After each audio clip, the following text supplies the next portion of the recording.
So to sum up,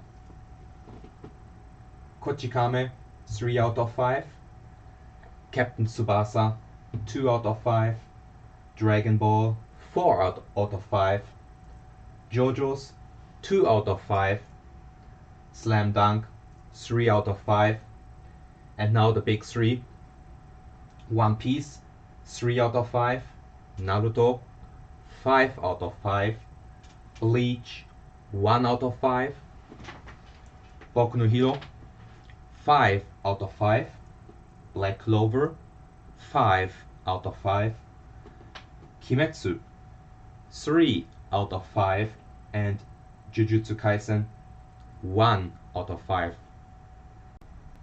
All of these are Shonen Jump only series, so yes, there are other series that are interesting and maybe worthy of note. Other series that come to my mind, older ones, like Inuyasha, are shonen as well. But today I wanted to focus on Shonen Jump. Another more modern series, very popular, is Shingeki no Kyojin. Personally, one of my favorite manga, and also the anime I think is amazingly done. Even the last season that got a lot of criticism, I think still, compared to a lot of what's out there on the market, amazingly done, is in my opinion not so much a shonen series, but I'd argue fits more characteristics of a seinen series, a series that is targeted towards an older audience. Why I categorize that series specifically as not shonen, I will elaborate on again another video in the future. That is something I was sure to make for the reason that I'm a huge fan of Shingeki no Kyojin, the English title Attack on Titan. We see for each generation in Shonen Jump shonen series, there is one or a few series that are very shonen-ish, that hit all 5 of the characteristics that I established at the beginning. And then there are some series that do hit only 2 or 1 of the criteria, where the character is not very much a typical shonen-esque, a shonen-ish character, and where I believe that also reflects on the series, where that's you can take a small part and look at it and draw conclusions for the bigger part. And that's true if you look at the protagonist only. How is the story? How's the whole work, the whole manga, the whole series as a bigger one? So trying to analyze a series as a whole will be difficult, because it'll get nitpicky and trying to argue, okay, we can find certain characteristics here or there, and then at a different spot it's like different, so it's kind of hard to pit 2 series against each other, like even just taking Naruto, One Piece, and Bleach, comparing them, the whole series with the whole series, each pit against each other as a whole, it becomes kind of hard. But reducing the comparison to the protagonist alone, I think the differences become more clear, and we can kind of extrapolate and then apply it to the grander, to the series as a whole, and see why people might have a different feeling about it, and why certain series are not typical shonen. So, out of the 3, One Piece, Naruto, Bleach, I think it's clear. With only 1 out of 5 characteristics applying, I think Bleach is kind of the outstanding series here. It's the one that is the least shonen-ish and with the least shonen-esque character. For the newer series, Boku no Hero, Black Clover, Kimetsu no Yaiba, and Jujutsu Kaisen, I just handpicked these, so don't get angry.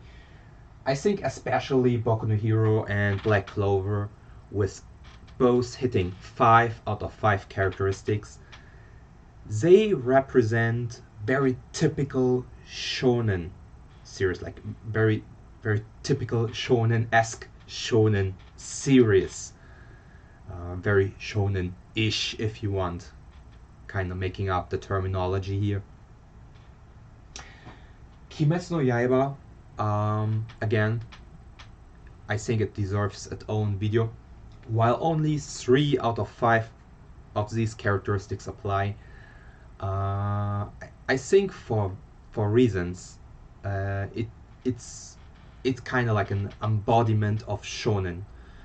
So I would say all these 3 together, Boku no Hero,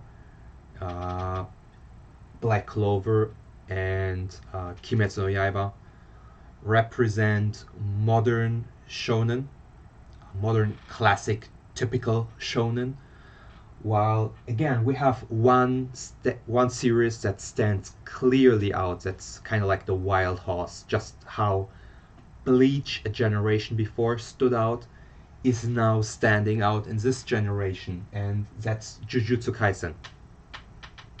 Jujutsu Kaisen, you can read it.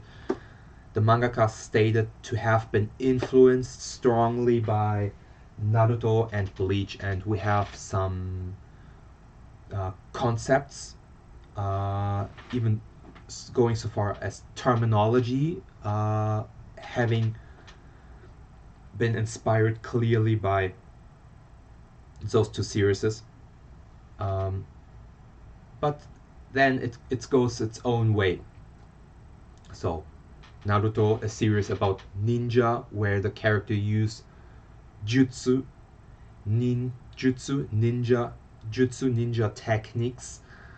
And then we have modern series Jujutsu Kaisen, where the characters use again jujutsu, or techniques, which it just means, to channel their spirit energy, which is kind of like it's kind of similar to how in Naruto, to use their techniques, they channeled chakra, which is a concept of ki or chi, spiritual energy flowing through the body, which is actually a very ancient concept. Also having influenced acupuncture to puncture your energy lines, your nerves. That's pretty much the whole concept of it. But enough with the story, the history. These concepts obviously found their way into Jujutsu Kaisen. So in that regard, Jujutsu Kaisen strongly influenced by Naruto, and something that the mangaka openly admitted, I would say almost proudly stated, something that I never disliked, something that made me even more get interested into the series to begin with. But still, analyzing it structurally, how it presents itself, it comes more after Bleach. How the characters get introduced, style, atmosphere, more Bleach-esque. And in my opinion, Jujutsu Kaisen is more of a spiritual successor to Bleach than to Naruto, looking at its role as a shonen or not so shonen manga/anime series.